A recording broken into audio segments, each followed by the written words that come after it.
All right, everybody. Happy Wednesday. Happy hump day. Coming in today, I got to tell you, for everybody that's kind of started with us till today,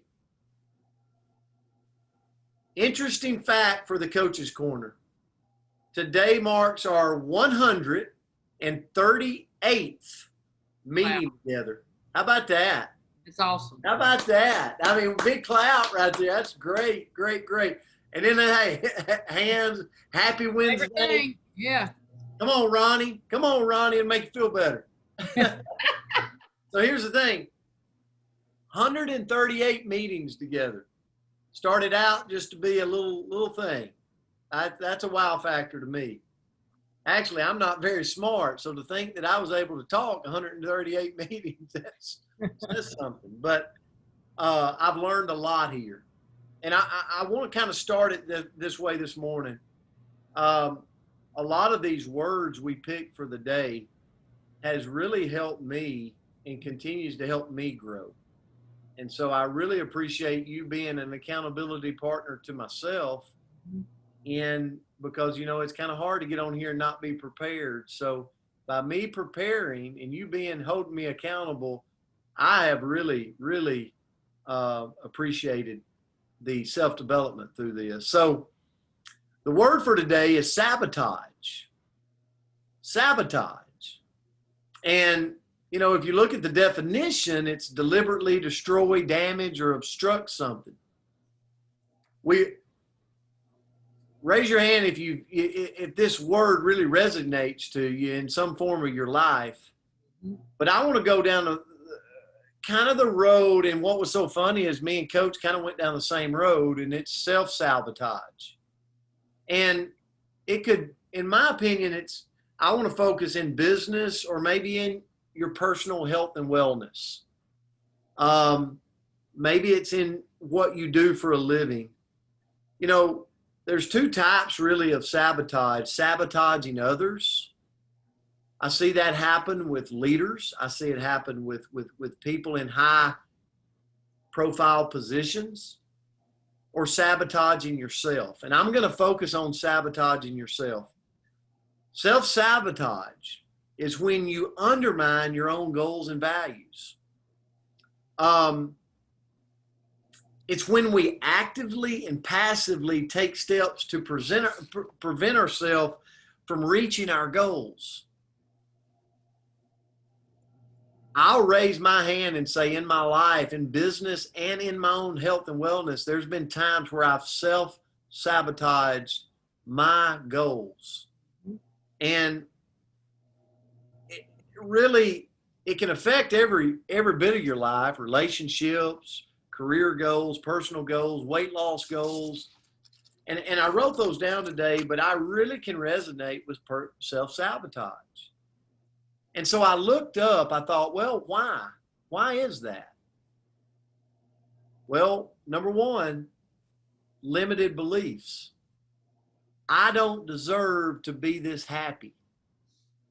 I've been in business before and achieved a level and went, I worked really hard to get here, but I don't believe I deserve to continue this blessing, right? And I would do things that would self-sabotage. Personal programming is another one. I've had times, this would be an example. Everyone in my family's poor. I'm just always going to be poor. That's a form of personal programming. And I've had times in my life where I've said, I've had situations where I've said, I've just always been this way. I'm just always going to be this way in my mind. And I'm setting myself up for personal self-sabotage. And another one is I'm in with the wrong crowd. And sometimes I really love that crowd I'm in. How many of you can relate to that? Like, the crowd you're in is full of people probably that you don't need to be around, but you really love being around them. But it's the wrong crowd. I've done that before. And it's a way that I've self-sabotaged what my goals and my dreams and my future, whether it was my health or whether a lot of times it was my health, especially, you know, I'm trying to do good. But I'm around the wrong people. And guess what? It sends me down the wrong road. Okay. So I just wanted to share those with you. And I'm going to turn it to Coach real quick. But how do I stop that? Right. So I'm going to say these real quick because I'm out of time. Understand the need for the self-sabotaging, what it feels, right? I got to understand why am I with these people? Why is this filling a void in my life? Number 2, identify alternative healthy behaviors that will fill that need. That'll help me stop this self-sabotage. Number 3, anticipate and plan for obstacles.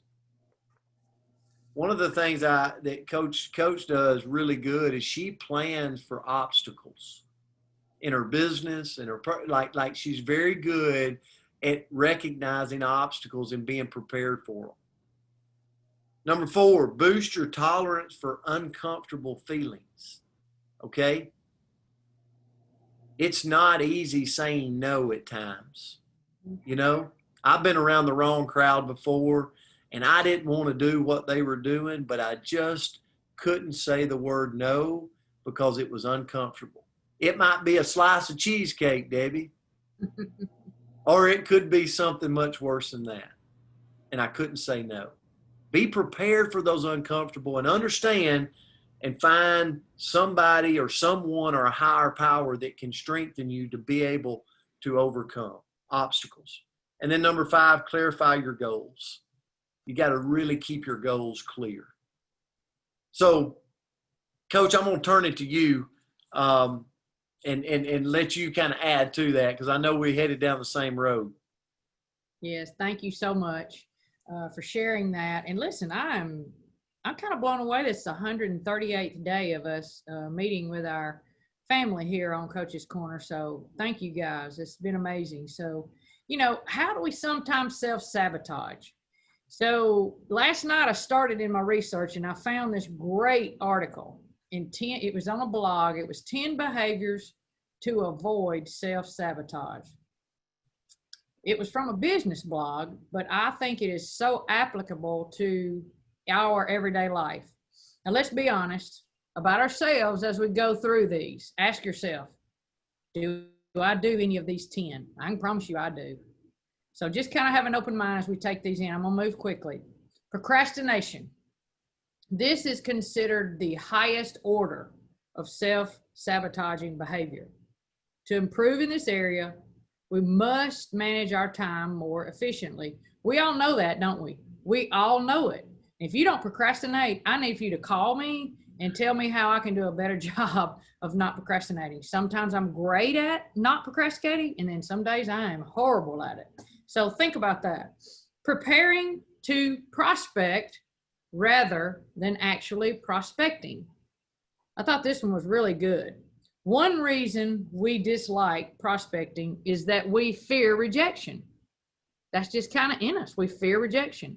This is a mental hurdle that we must overcome. So we have to develop a can-do attitude rather than feeling fearful and intimidated. Number 3, comparing ourselves unfavorably to others. Coach was saying, don't worry about competing with the person in your company or in your school or whatever. Don't worry about competing with the top people. Instead, focus on what differentiates you from them and then dig in. That's what your focus should be. Number 4, not setting goals. I'm good and bad at this. Goal setting has to come first. If we don't set personal goals, this is truly self-sabotaging. Set clear objectives so we can see how far we've come. Our goals must be specific. They cannot be vague. Here's an example. I want to win more business this year. I want to win more people over, win more business. That's not going to cut it. That's vague. But a goal of, I want to add 6 more accounts to my team within 12 months. That's very specific and very reachable. Number 5, fear of success. Why are we scared of succeeding and feel as if we're not good enough, like Coach was saying? Fear of success is actually you being too scared to take the practical steps to move into the right directions of your goals. That's a whole lot, but it's big. Taking things personally. Oh, wow. We all do that. I know that. Learn to think in this perspective. If someone says no to you, it's not you that they're rejecting. It's the idea that you're pitching. Let's develop an, oh, well, that's life attitude, meaning if I don't ask, I won't get. And if I don't get, I've lost nothing in the process. Number 7, I'm hustling, guys. Hang in there with me. Seeing yourself as too salesy. Whatever arena we're working in, all of us on here, we have to practice our presentation skills as much as we can. Keep things simple because people will never buy into something they don't understand. Be positive, warm, and enthusiastic, and they will tend to listen more willingly and freely. Not following up, that's simple. When we don't follow up, we're self-sabotaging ourselves. Now, I'm just saying, I can make 1 call, 2 calls. I'm going to follow up a couple times, but then again, I'm not going to wear somebody out. At that point, they're giving me their answer. But that is self-sabotaging if you don't follow up. Striving for perfection. This is a surefire way, guys, to create self-sabotaging in our mind. If we strive for perfection and fail to meet and live up to our expectations, guess what? We lose confidence and become unmotivated. Instead, let's identify our strengths and build on them. Sticking to the basics will always be the key. I'll give you one example here. In my former career and everything that I've done in coaching and athletics, any success that we've had or any losses that we had went back to fundamentals.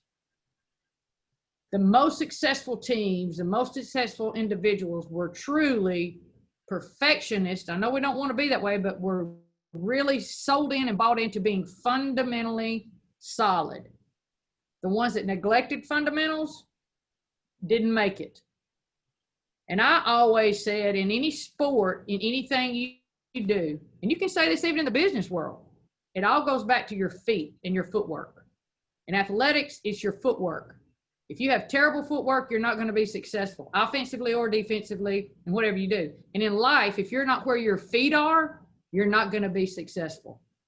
So last thing, and Coach hit on this, and I'm sorry to keep everybody so long today, but it was once I got into this, I couldn't stop. But stay away from negative people. It's tough, like Coach said. We get in groups and we like and we have fun, and then all of a sudden it starts turning sour. What do? We just don't say no. Get away from negativity. Anyway, that's all I got. Again, I apologize for going over today, but I just really thought that was very, the word that Coach sent was very applicable, really tremendous. Thank you, Coach, for picking that word. And I love you guys. I love you. Coach, thank you so much. That was amazing. That was probably, for me, that was one of the highest Coach's Corner to listen in. Thank you so much for that. Guys, have a great Wednesday. Happy hump day. Let's go out and make the world a better place. See ya. Bye, guys. Eva Maria. Thank you, guys. That was great.